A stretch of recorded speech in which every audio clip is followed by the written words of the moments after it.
नमस्कार। जैसे कि हमने अपने पिछले अंक में जाना कि एबॉर्शन के क्या कारण होते हैं। एबॉर्शन रिजेक्शन का कहीं ना कहीं रिजेक्शन का ही कारण है। एबॉर्शन दो तरह के होते हैं, जैसे कि मैंने आपको बताया, एक जिसमें किया जाता है और एक जिसमें स्वयं से हो जाता है। इसी तरह से संतानहीनता के कारणों में और एबॉर्शन के कारणों में कुछ ज़्यादा अंतर नहीं है।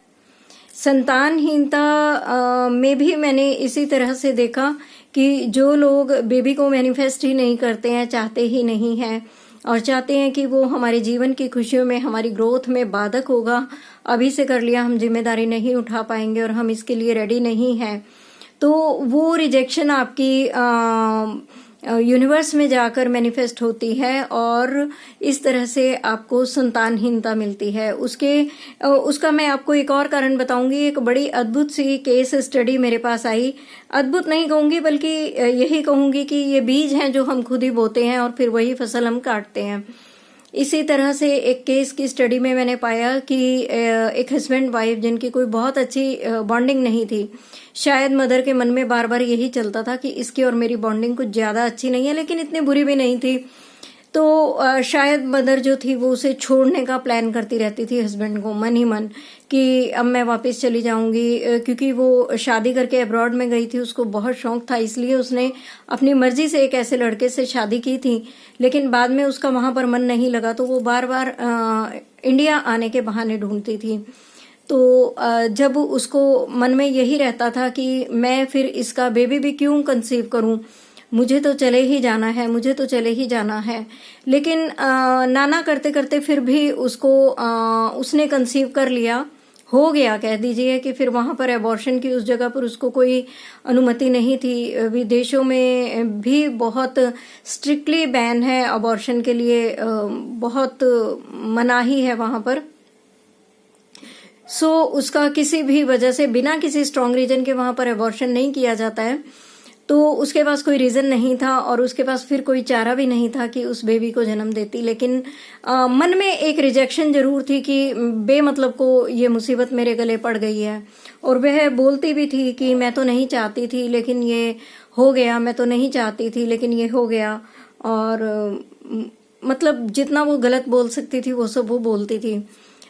नतीजा क्या हुआ कि जब वो बच्चा बड़ा हुआ, क्योंकि मदर को उससे अटैचमेंट थी ही नहीं और बेबी होने के बाद फादर ही सभी काम ऑलमोस्ट उसके किया करते थे, तो उस बच्चे के मन में, क्योंकि जब वो माँ के गर्भ में था, अभी आप देखिए ना कि माँ के गर्भ में जब अभिमन्यु ने वो अर्जुन का और माँ का संवाद सुना, तो उसको गर्भ में ही ये समझ में आ गई थी कि चक्रव्यूह का भेदन कैसे करना है।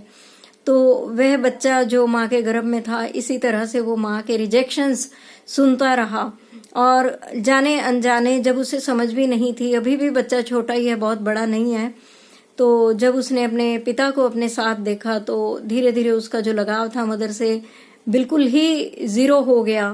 था तो नहीं ही, क्योंकि रिजेक्शन ही उसको गर्भ में मिल रही थी, लेकिन बड़ा होने पर उसने अपने रिएक्शंस दिखाने शुरू किए और वो अभी मदर को ऐसा बोलता है कि आप दूसरे कमरे में जाकर सो जाइए और ये तो मेरा और पापा का कमरा है। तो अब वो बहुत आश्चर्यचकित होती है और उसको इस बात का दुख लगता है कि ये बच्चा ऐसा क्यों कर रहा है, लेकिन कहीं ना कहीं कारण तो वो मदर खुद ही थी। तो इस तरीके से बहुत सारी मदर्स जो हैं वो इस तरह से ओवर रिएक्ट करती हैं। तो ये एक बहुत बड़ा कारण हो जाता है कि बड़े होकर उनकी बॉन्डिंग अच्छी नहीं बन पाती है और कभी कभी तो जीवन भर नहीं बन पाती है। तो जिन मदर्स और बच्चों के बीच में बॉन्डिंग अच्छी नहीं है, तो वो इस बात का विचार करें कि हमें ये स्थिति क्यों देखने को मिल रही है। बहुत सी मदर्स ऐसी होती हैं कि जो बड़े आराम से बताती है कि हमें तो लड़का चाहिए था, हमने लड़का खाने की दवाई खाई लेकिन दवाई नहीं लगी और ये लड़की हो गई। तो वो बच्चों में, क्योंकि मदर बेबी बॉय को मैनिफेस्ट कर रही है, लेकिन कंसीव जो किया उन्होंने गर्ल को कंसीव किया।